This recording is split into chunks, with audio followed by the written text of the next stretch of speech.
Gold, trusted gold buyers. మీరు తాకట్టు పెట్టిన బంగారాన్ని విడిపించి ఈ రోజు ఉన్న మార్కెట్ ధరకు కొనబడను.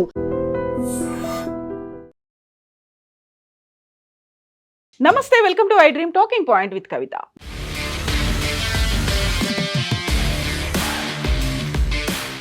దేశభక్తి అంటే కేవలం సరిహద్దులకు మాత్రమే పరిమితం కాదు. సంక్షోభ సమయంలో బాధ్యతాయుతంగా జీవించడం, అలా వ్యవహరించడం కూడా ఒక రకమైనటువంటి దేశభక్తే అనేటువంటి మాటని ప్రధానమంత్రి నరేంద్ర మోదీ హైదరాబాద్ బహిరంగ సభలో పిలుపునిచ్చారు.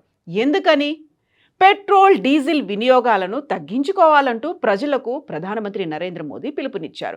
వ్యక్తిగత వాహనాలను తగ్గించి ప్రజా రవాణా వినియోగం పెంచాలనే విజ్ఞప్తిని కూడా చేశారు. బంగారం కొనుగోళ్లను ఏడాది పాటు నిలిపివేయాలంటూ మోదీ పిలుపునిచ్చారు. పండుగలు, శుభకార్యాలకు బంగారం కొనుగోళ్లను తగ్గించుకోవాలి అంటూ మోదీ ఒక హితవు పలికారు. ఎరువుల వినియోగం తగ్గించాలని రైతులకు ప్రధానమంత్రి పిలుపునిచ్చారు. వంట నూనెల వినియోగం తగ్గించాలి అనేటువంటి మాటను కూడా చెప్పారు.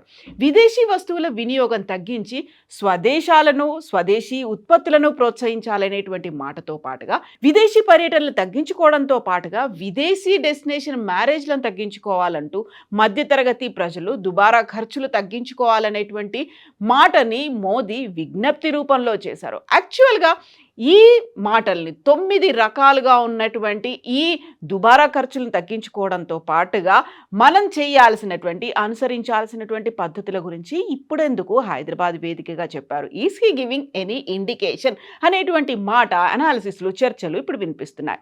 ఇరాన్ వివాదం కారణంగా హర్ముజ్ జలసంధి మార్గంలో రవాణా నిలిచిపోయింది. దీంతో అంతర్జాతీయంగా ముడి చమురు ధరలు ఆకాశాన్ని తాకాయి. ప్రధానమంత్రి నరేంద్ర మోదీ ఈ పరిస్థితి మీద ఆందోళన వ్యక్తం చేశారు. ఈ సంక్షోభం భారత్పై చూపే ప్రభావాన్ని తగ్గించేందుకు ప్రతి పౌరుడు ప్రభుత్వానికి సహకరించాలని కోరారు. ఈ సందర్భంగా ప్రధానమంత్రి నరేంద్ర మోదీ కీలకమైనటువంటి విజ్ఞప్తులు చేశాడు. కోవిడ్ తర్వాత ప్రపంచవ్యాప్తంగా సప్లై చైన్లో ప్రాబ్లమ్స్ వచ్చాయని నరేంద్ర మోదీ చెప్పారు. దీంతో పాటుగా డీజిల్, పెట్రోల్, ఎరువుల ధరలు విపరీతంగా పెరిగాయి. యుద్ధాల వల్ల పొరుగు దేశాల్లో పెట్రోల్, డీజిల్ ధరలు పెరిగితే భారత్లో మాత్రం ధరల భారం ప్రజల మీద పడకుండా చూసాము అనేటువంటి మాటను కూడా మోదీ అన్నారు. అయితే వికసిత్ భారత్ అంటూ దేశాభివృద్ధిపై ఇప్పటిదాకా ఊదరగొట్టినటువంటి ప్రధానమంత్రి నరేంద్ర మోదీ ఇప్పుడు ఉన్న ఫలంగా చేతులెత్తేశారా అనేటువంటి అనాలిసిస్లు కూడా ఉన్నాయి. దేశం చాలా క్లిష్ట పరిస్థితుల్లో ఉన్నటువంటి ఈ దశలు సంకటంలో, సంక్షోభంలో కూరుకుపోతోంది అనేటువంటి సంకేతాలని ప్రధానమంత్రి నరేంద్ర మోదీ ఎందుకు ఇచ్చారు? నిజంగానే పెట్రోల్, డీజిల్ క్రైసిస్ భారతదేశంలో ఏమైనా ఉండబోతోందా? ఇక్కడ ప్రజా రవాణా వ్యవస్థని వినియోగించుకోమని చెప్పడంతో పాటుగా కార్ పూలింగ్ చేయమనేటువంటి మాటతో at the same time corona టైంలో ఎలా అయితే వర్క్ ఫ్రమ్ హోమ్ చేశామో అలాంటి పరిస్థితిని కావాలంటే ఒక హైబ్రిడ్ మోడ్లో అయినా పెట్టుకోండి, వర్క్ ఫ్రమ్ హోమ్ అనేటువంటి మెథడ్ని ఫాలో అవ్వమని ఇప్పుడెందుకు చెప్పాల్సినటువంటి పరిస్థితులు వచ్చాయి? మన దగ్గర పెట్రోల్, డీజిల్ నిల్వలు తగ్గిపోతున్నాయా? రష్యా నుంచి కావచ్చు, లేకపోతే ఇరాన్ కూడా మనకు ఒక ఫ్రీ ప్యాసేజ్ అనేది ఉంటుంది అని చెప్పిన తర్వాత అంతర్జాతీయంగా విపరీతమైనటువంటి ఎఫెక్ట్ ఉంది, సంక్షోభం ఉంది అన్నప్పుడు మన మీద ఎందుకని ఇప్పుడు సడన్గా ప్రధానమంత్రి నరేంద్ర మోదీ హింట్లు ఇస్తున్నారు? ఇండైరెక్ట్గా ఏమైనా సంకేతాలు, సందేశాలని ఇవ్వబోతున్నారా?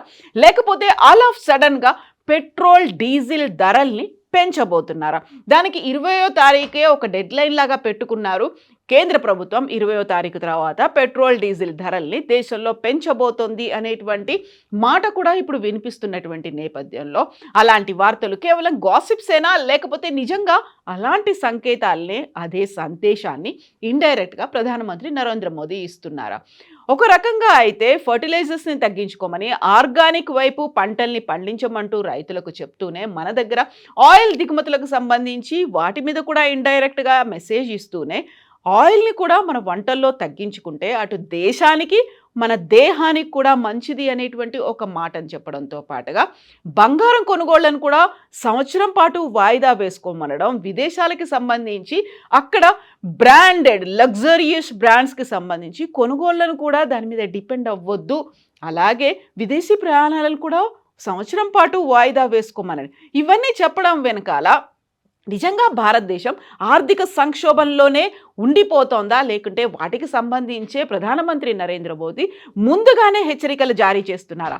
సామాన్య ప్రజలు, సామాన్య భారతీయులు, మధ్యతరగతి ముందుగా ఊహించలేనటువంటి ప్రమాదం, ఆర్థిక సంక్షోభం ఏదైనా భారతదేశం మీద రాబోతోందా? దానికి సంబంధించే అది ముందస్తుగా చూసినటువంటి ప్రధానమంత్రి నరేంద్ర మోదీ దానికి తగ్గట్టుగా సంకేతాలు ఇస్తున్నారు. అంతర్జాతీయంగా మనకంటూ ద్వైపాక్షిక ఒప్పందాలు కావచ్చు, విదేశాలతో సత్సంబంధాలు ఉన్నటువంటి నేపథ్యంలో భారతదేశానికి సంబంధించి హ్యాసిల్ ఫ్రీగా ట్రేడ్ అనేది కూడా ఉండేలా, లేకపోతే ఎగుమతులు దిగుమతులకు సంబంధించి కూడా ఇప్పటిదాకా భారతదేశం మీద సానుకూలంగా అమెరికా కూడా ఉంది, రష్యా నుంచి మనం దిగుమతులు చేసుకోవచ్చు అనేటువంటి మాట చెప్పిన తర్వాత ఇప్పుడు సడన్గా దిగుమతులకు సంబంధించి అందులోనూ ఆర్థిక సంక్షోభంకి కీలకమైనటువంటి సంకేతాలు ఇప్పుడు ప్రధానమంత్రి నరేంద్ర మోదీ ఏమైనా ఇస్తున్నారా?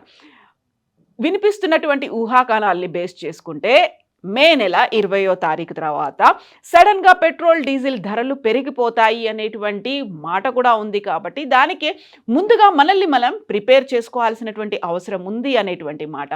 దేశభక్తి అంటే సరిహద్దుల్లో పోరాడడం కాదు, దేశభక్తి అంటే ప్రాణాలు ఇవ్వడం మాత్రమే కాదు, మనంతరం మనంగా కొంచెం పొదుపు పాటిస్తే, ఒకవేళ మనం ప్రొడ్యూస్ చేయకపోయినప్పటికీ దుబారా ఖర్చుల్ని కనుక తగ్గించుకున్నట్టయితే అదే మనం ఉత్పత్తి చేసినట్టు అవుతుంది అనేది గతంలో విద్యుత్కి సంబంధించి ఒక క్యాంపెయిన్ నడిచేది.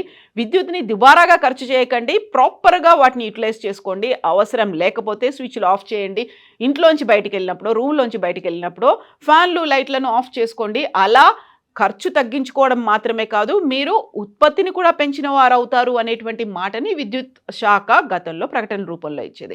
ఇప్పుడు అది దేశభక్తికి కూడా లింక్ చేసి మనల్ని ఆర్థిక సంక్షోభంలోంచి బయటపడేటువంటి ప్రయత్నం చేస్తున్నారా, లేకుంటే ఆత్మనిర్భర్ భారత్తో పాటుగా మేక్ ఇన్ ఇండియా కాన్సెప్ట్ అనేది భారతదేశంలో తయారయ్యేటువంటి లోకల్ ఫర్ గ్లోబల్ అనేటువంటి మాటని, వీటన్నిటిని ఇండైరెక్ట్గా చెప్పడం మాత్రమే కాదు, ఇప్పుడు సంక్షోభం గురించి మనల్ని కూడా మెంటల్గా ప్రిపేర్ చేస్తున్నారా? మీరేమనుకుంటున్నారో కామెంట్స్ రూపంలో తెలియజేయండి.